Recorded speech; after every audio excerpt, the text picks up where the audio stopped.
señorita María Isabel Luciano López.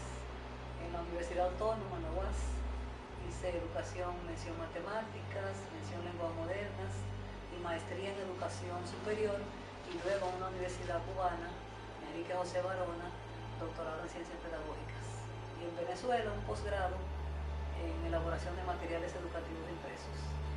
Porque la matemática, desde que yo nací, es parte de mi vida. Siempre nos decían que nacíamos, los hijos de Joaquín Luciano, nacíamos con el lápiz calculando y con la poesía recitando, porque a mi mamá le gustaba mucho la literatura y también nos influenció, y mi papá por igual. La carrera de educación, mención matemática, y también hice mención lenguas modernas. Y en la UAS también hice maestría en educación superior, y después en la Universidad Enrique José Barona de La Habana, doctorado en ciencias pedagógicas. En Venezuela también hice un posgrado en elaboración de materiales educativos impresos, básicamente, y muchos cursos en diferentes instituciones. No, yo no hice una especialidad, sino educación, mención matemática, que involucraba álgebra, cálculo, ecuaciones diferenciales, cálculo vectorial, una serie de asignaturas propias del área de matemática, geometría analítica también recuerdo, y también de pedagogía, por ejemplo, historia de la matemática, la didáctica, cómo enseñar la matemática, porque era educación, mención matemática. Bueno, en la época que yo estudié, todos los estudiantes de pedagogía teníamos que cursar la matemática en ingeniería, porque no existía una matemática especial, luego eso cambió. ¿Por qué matemática? Porque la matemática fue parte de mi vida desde que yo nací. Mi papá era un gran matemático autodidacta, vivía todo el tiempo leyendo libros de matemáticas, resolviendo problemas. Tenía amigos con los que hacía competencia, me recuerdo. Cada uno llevaba uno era estudiante de ingeniería y se hizo ingeniero, y casi siempre él le ganaba porque él era muy estudioso. Y entonces, de alguna manera, él nos influenció a todos sus hijos, porque a todos nos gusta la matemática. Bueno, la matemática primero ayuda al desarrollo del pensamiento. Incluso yo hice otra carrera que es lenguas modernas, que tenía que cursar español, inglés y francés, y a mí me sirvió mucho el haber estudiado matemáticas.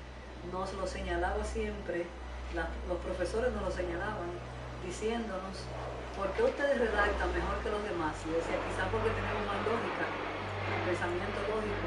En el mundo laboral, la matemática es fundamental para todo. Está presente en áreas como medicina, que la gente dice, yo estudié medicina porque no me gustaba la matemática, pero está presente. Hasta para ponerse una inyección hay que saber trazar un eje cartesiano, para poner una inyección, por ejemplo, en la nalga. También está presente en la vida, cómo tú te desenvuelves.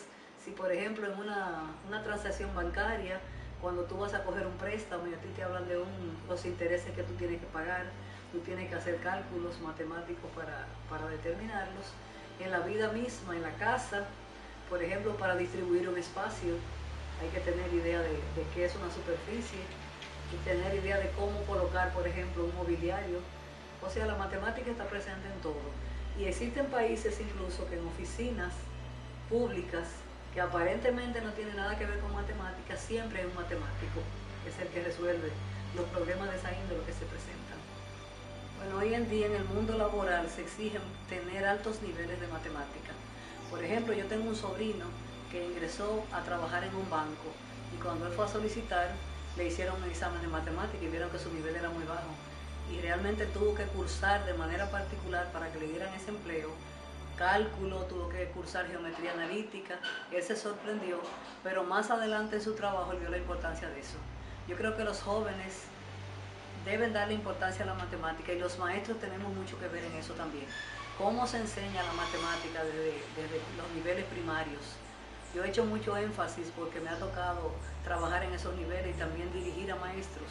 Mucho énfasis en que se cubran las fases del aprendizaje de la matemática y de cualquier área, que se inicie por lo concreto, por lo que el alumno comprende, que no trabajen con la memoria es básica para el aprendizaje, pero no es lo que más debe estimularse, sino el razonamiento, que es propio de la matemática y del pensamiento lógico. Yo he escrito varios libros de matemática, series de libros para la editora Susaeta, Licesa, para el Ministerio de Educación y para la editora Naya. Y también he escrito algunos de didáctica, la enseñanza de las fracciones, de la geometría, de los números naturales, de las tablas de multiplicar, que son un problemita dentro del nivel básico, y el uso del tangrama, que es un instrumento que se utiliza en cualquier nivel, hasta en el nivel superior, y que desarrolla mucho la visión espacial, es de origen chino. Estas son muestras de algunos libros que yo he escrito de manera personal o en equipo. Este es para el Ministerio de Educación, para el área rural, son guías de autoaprendizaje, eso lo escribimos un equipo de autores. Y este para la editora Anaya, editora española, que escribimos libros de primero a octavo grado, tanto la guía didáctica como los libros de texto para los estudiantes. Un saludo especial al profesor Wilton Moltmann, a quien recuerdo siempre con cariño, y a los estudiantes de la sección de precálculo del grupo 3. Espero que le saquen provecho a Wilton, que es muy bueno y bien exigente también. Eso nos enseña.